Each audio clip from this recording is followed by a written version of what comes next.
22 जनवरी 2021 की दोपहर नीदरलैंड्स के शिफोल एयरपोर्ट पर हर कोई अपनी दुनिया में खोया हुआ था।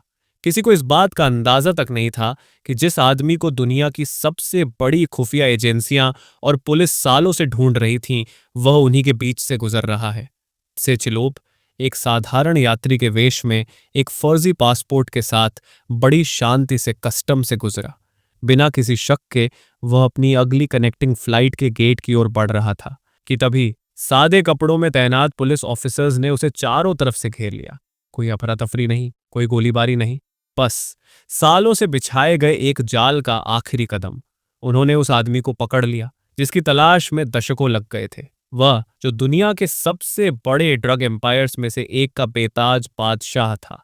वह जिसने साउथ ईस्ट एशिया के जंगलों को मैथ की फैक्ट्री में बदल दिया था, जिसने सीक्रेट लैब से ड्रग्स को बोट्स, कंटेनर्स और यहां तक कि टनल्स के जरिए दुनिया भर में फैलाया। उसका नेटवर्क एशिया, ऑस्ट्रेलिया, अमेरिका और यूरोप के बाजारों तक फैला हुआ था। लेकिन पेसेचिलोप सिर्फ एक नाम नहीं था, वह एक ऐसा क्रिमिनल एम्पायर था जिसने 3 दशकों तक एशिया के ड्रग ट्रेड्स पर राज किया। ये कहानी है उसके उदय, उसके साम्राज्य और उसके अंत की। सेचिलोप का जन्म 1963 में चीन के गुआंगडोंग में हुआ था। उसका परिवार जल्द ही हांगकांग में बस गया, जो उस समय ईस्ट एशिया का एक बड़ा कमर्शियल हब होने के साथ साथ चाइनीज क्रिमिनल गैंग्स, जिन्हें ट्राइड कहा जाता है, का भी गढ़ था। बहुत कम उम्र में ही त्से ने एक क्रिमिनल गैंग के साथ काम करना शुरू कर दिया जिसका नाम था बिग सर्कल गैंग। यह कोई आम ट्राइड ग्रुप नहीं था। इसके मेंबर्स चीन के पूर्व सैनिक और रेड गार्ड्स थे जो कल्चरल रेवोल्यूशन के बाद हांगकांग भाग आए थे। त्से ने इस गैंग के लिए छोटे मोटे काम करना शुरू किया, जैसे जुए के अड्डों की निगरानी करना और जबरन वसूली करना। यहीं पर उसने अपराधियों के जटिल नेटवर्क को समझा और जाना कि सिर्फ हिंसा से नहीं, बल्कि दिमाग और दूरदर्शिता से ही असली ताकत हासिल की जा सकती है। वह बहुत शांत और कम बोलने वाला था। उसके साथ ही उसे अक्सर नजरअंदाज कर देते थे, लेकिन त्से उनकी हर हरकत पर नजर रखता था। उसने यह समझ लिया था, हांगकांग में ड्रग ट्रेड का भविष्य अफीम और हेरोइन में नहीं, बल्कि कुछ और में है। उसने अपने नेटवर्क को फैलाना शुरू किया और जल्द ही कनाडा में अपनी जगह बना ली। 1988 में उसने कनाडा की सिटीजनशिप हासिल की और टोरंटो में बस गया। कनाडा में त्से ने अपने एक्सपीरियंस का इस्तेमाल करके हेरोइन की स्मगलिंग का एक नया और बेहतर तरीका विकसित किया। उसने हांगकांग और कनाडा के बीच एक डायरेक्ट स्मगलिंग रूट बनाया, जहां वह एशिया से हेरोइन को नॉर्थ अमेरिका भेजता था। वह जानता था कि सीधे सड़क या हवाई जहाज से स्मगलिंग करना रिस्की है, इसलिए उसने नए तरीके अपनाए, जैसे कि शिपिंग कंटेनर्स में सीक्रेट कंपार्टमेंट्स बनाना। इस तरह उसने अपने नेटवर्क को कनाडा से अमेरिका तक फैलाया और एक पावरफुल ड्रग किंगपिन के रूप में अपनी पहचान बनाई। लेकिन उसकी यह कामयाबी ज्यादा दिनों तक नहीं टिकी। 1990 के दशक में कनाडा और अमेरिका की पुलिस ने उस पर शिकंजा कसना शुरू कर दिया।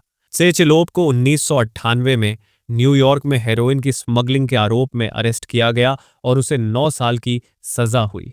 यह उसकी जिंदगी का एक बड़ा टर्निंग पॉइंट था। जेल की सलाखों के पीछे रहने के दौरान उसने न केवल अपने नेटवर्क को फिर से स्थापित करने की प्लानिंग की, बल्कि यह भी समझ लिया कि वेस्टर्न कंट्रीज में लॉ एनफोर्समेंट एजेंसीज बहुत अलर्ट हैं। असली मौका एशिया में है, जहां सिंथेटिक ड्रग्स का मार्केट तेजी से उभर रहा था। 2006 में अपनी रिहाई के बाद वह हांगकांग लौट आया। अब उसने अपना पूरा ध्यान वापस एशिया पर केंद्रित किया, जहां उसने एक ऐसे एम्पायर की नींव रखी जिसकी कल्पना किसी ने नहीं की थी। उसने देखा कि गोल्डन ट्रायंगल, म्यांमार, थाईलैंड और लाओस के बीच का एरिया अभी भी अफीम और हेरोइन का गढ़ है, लेकिन क्रिस्टल मेथाम्फेटामाइन, जिसे आइस या क्रिस्टल मेथ भी कहा जाता है, की डिमांड बहुत बढ़ रही थी। ये ड्रग आसानी से बनाई जा सकती थी और इसे बनाने में इस्तेमाल होने वाले केमिकल प्रीकर्सर केमिकल्स आसानी से मिलते थे। सबसे इंपॉर्टेंट बात यह थी कि मेथ को अफीम की तरह खेती करके नहीं उगाना पड़ता था। सेचिलोप ने इस मौके को पहचान लिया और एक ऐसी प्लान बनाई जिसकी कल्पना करना भी मुश्किल था। उसने अपने पुराने कॉन्टैक्ट्स का इस्तेमाल किया और एशिया के 5 सबसे पावरफुल ट्राइड ग्रुप्स के लीडर्स को एक साथ लाया। ये ग्रुप्स 14K, सनियॉन, बिग सर्कल गैंग, वोशिंगवो और बैम्बू यूनियन इतिहास में एक दूसरे के दुश्मन थे, लेकिन त्से ने उन्हें समझाया कि आपस में लड़ने के बजाय अगर वे एक साथ मिलकर काम करें तो वे एक ऐसा ड्रग कार्टेल बना सकते हैं जो पूरी दुनिया को हिला देगा। उसने उन्हें एक कॉरपोरेट मॉडल का प्रस्ताव दिया जिसमें हर ग्रुप अपनी स्पेशलाइजेशन का कंट्रीब्यूशन करेगा। कोई ड्रग्स बनाएगा, कोई डिस्ट्रीब्यूशन संभालेगा और कोई मनी लॉन्ड्रिंग करेगा। इस अलायंस को सैम गोर, जिसका कैंटोनीज भाषा में मतलब तीसरा भाई है, या द कंपनी का नाम दिया गया। यह नाम दसे के सम्मान में रखा गया था, जो अक्सर खुद को तीसरा भाई कहता था। ये कोई नॉर्मल गैंग नहीं था, बल्कि एक मल्टीनेशनल कॉरपोरेशन की तरह काम करता था, जिसका एनुअल रेवेन्यू $8 बिलियन से लगभग $18 बिलियन के बीच था। सैम गौर ने अपना मुख्य ऑपरेशन म्यांमार के दुर्गम जंगलों में चलाया। उसने म्यांमार की विद्रोही सेनाओं जैसे यूनाइटेड व स्टेट आर्मी (UWSA) के साथ गुप्त समझौते किए, जो गोल्डन ट्रायंगल के इलाकों पर कंट्रोल रखते थे। इन इलाकों में ड्रग प्रोडक्शन के लिए सेफ और छिपा हुआ स्पेस था, जहां मॉडर्न लैब्स स्थापित की गई। ये लैब्स इतनी रिफाइंड थीं कि वे हाई क्वालिटी वाले क्रिस्टल मेथ का प्रोडक्शन कर सकती थी। एक तरह से सैम गौर ने गोल्डन ट्रायंगल को अफीम से मेथ में बदल दिया, और इस बदलाव ने उसे एशिया के ड्रग किंगपिन के सिंहासन पर बैठा दिया। सैम गौर सिंडिकेट, जिसका नेतृत्व सेचिलोप करता था, कोई साधारण ड्रग गैंग नहीं था, बल्कि एक हाईली ऑर्गेनाइज्ड और सीक्रेट एम्पायर था। इसका ऑपरेशन किसी मल्टीनेशनल कॉरपोरेशन की तरह होता था, जिसमें हर डिपार्टमेंट की जिम्मेदारी तय थी। से ने यह सुनिश्चित किया कि कोई भी आदमी पूरे ऑपरेशन को न जानता हो, जिससे पुलिस के लिए पूरे नेटवर्क को भेद पाना लगभग इम्पॉसिबल हो गया। सेचिलोप ने म्यांमार के जंगलों में ऐसे हाईटेक लैब्स तैयार किए थे, जिसका सैटेलाइट से भी पता लगाना मुश्किल था। यहाँ पर चीन और दूसरे देशों से लाए गए प्रीकर्सर केमिकल्स का इस्तेमाल करके हाई क्वालिटी क्रिस्टल मेथाम्फेटामाइन का प्रोडक्शन किया जाता था। एक्सपर्ट्स बताते हैं कि सैम गौर द्वारा प्रोड्यूस किए गए मेथ की प्योरिटी 99% तक होती थी, जो दुनिया के किसी भी दूसरे ड्रग कार्टेल से ज्यादा थी। प्रोडक्शन के बाद ड्रग्स को Thailand, Cambodia, Vietnam, Malaysia, Singapore, Japan, New Zealand और सबसे इंपॉर्टेंट ऑस्ट्रेलिया भेजा जाता था। सैम गौर ने स्मगलिंग के लिए समुद्री रास्ते का बड़े पैमाने पर इस्तेमाल किया।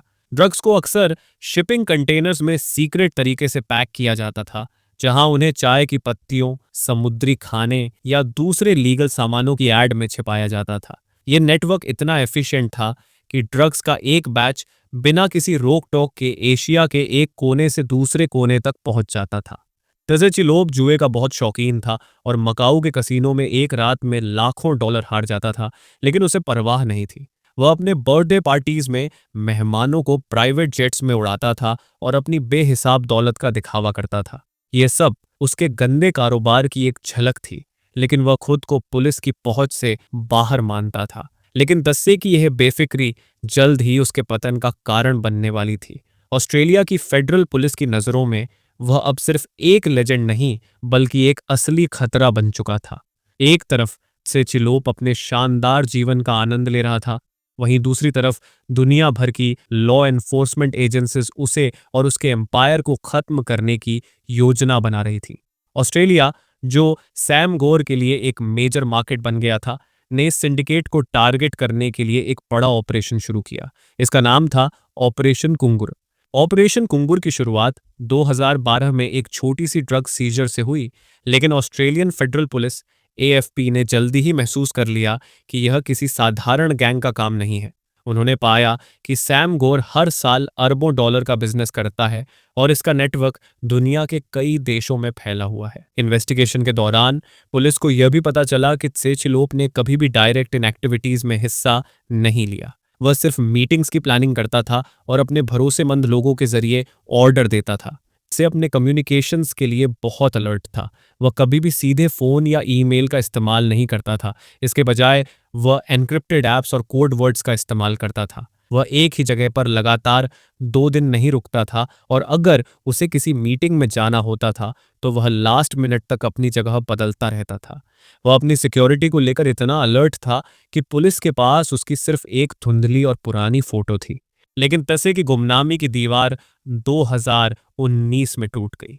रॉयटर्स के 2 इन्वेस्टिगेटिव जर्नलिस्ट्स टॉम ब्राउन और माइकल पेरी ने सालों की कड़ी मेहनत के बाद तसेचिलोप की पहचान दुनिया के सामने उजागर कर दी। उनकी रिपोर्ट में तसे की पुरानी फोटोज, उसकी क्रिमिनल एक्टिविटीज और उसके बड़े एम्पायर के बारे में डिटेल्ड इंफॉर्मेशन दी गई थी। इस रिपोर्ट ने त्सेचिलोप को एक अदृश्य लेजेंड से एक चेहरे वाले अपराधी में बदल दिया। दुनिया भर की पुलिस की नज़रों में अब वह एक रियल पर्सन बन गया था, जिसकी गिरफ्तारी एक इंटरनेशनल प्रायोरिटी बन चुकी थी। इस रिपोर्ट के बाद त्से के लिए दुनिया बहुत छोटी हो गई थी। वह अब खुलकर ट्रैवल नहीं कर सकता था और उसे लगातार इस बात का डर था कि उसे किसी भी समय पकड़ा जा सकता है। ऑस्ट्रेलिया और यूनाइटेड नेशंस की ड्रग एजेंसी ने उसे पकड़ने के लिए एक स्पेशल टास्क फोर्स बनाई। उन्हें पता था कि इससे अपने परिवार से बहुत जुड़ा हुआ है और वह उनसे मिलने के लिए ऑस्ट्रेलिया आएगा। पुलिस ने इसी बात का फायदा उठाया और उसकी ट्रैवल प्लानिंग पर नजर रखना शुरू कर दिया। वे जानते थे कि वह कब और कहां ट्रैवल कर रहा है। रॉयटर्स की इन्वेस्टिगेटिव रिपोर्ट के बाद सेचिलोब दुनिया की मोस्ट वांटेड क्रिमिनल्स की लिस्ट में टॉप पर था। ऑस्ट्रेलिया, जिसे सैम गोर ने सबसे ज्यादा टारगेट किया था, ने उसे पकड़ने के लिए एक इंटरनेशनल कैंपेन शुरू किया। ऑस्ट्रेलियन फेडरल पुलिस एएफपी ने नीदरलैंड्स की पुलिस के साथ मिलकर एक सीक्रेट प्लानिंग बनाई। उन्हें पता था कि इससे अपने परिवार से मिलने के लिए ऑस्ट्रेलिया आने वाला है और इस जर्नी के दौरान वह यकीनन रिस्क लेगा।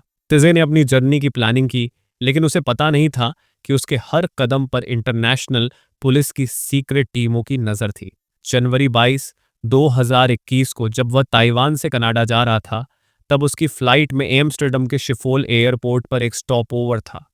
पुलिस ने इसी मौके का फायदा उठाया। जैसे ही से वीआईपी लाउंज से बाहर निकला, सादे कपड़ों में पुलिस ऑफिसर्स ने उसे घेर लिया।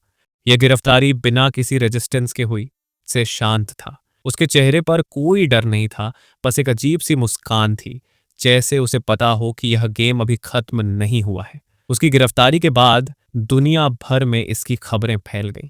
जो व्यक्ति सालों से एक लेजेंड बना हुआ था, वह अब एक पिंजरे में बंद था। गिरफ्तारी के बाद ऑस्ट्रेलिया ने सेचिलोप के एक्स्ट्रेडिशन की मांग की। एक्स्ट्रेडिशन की यह प्रोसेस लंबी और कॉम्प्लेक्स थी। से ने अपने वकीलों के जरिए इसका विरोध किया। उसके वकीलों ने यह दावा किया कि उसकी गिरफ्तारी इल्लीगल थी, क्योंकि उसे जानबूझकर ताइवान से नीदरलैंड्स लाया गया था, जहां के कानून ऑस्ट्रेलिया के लिए प्रत्यर्पण की प्रक्रिया को आसान बनाते हैं। हालांकि नीदरलैंड्स की कोर्ट ने उसकी सभी दलीलों को खारिज कर दिया।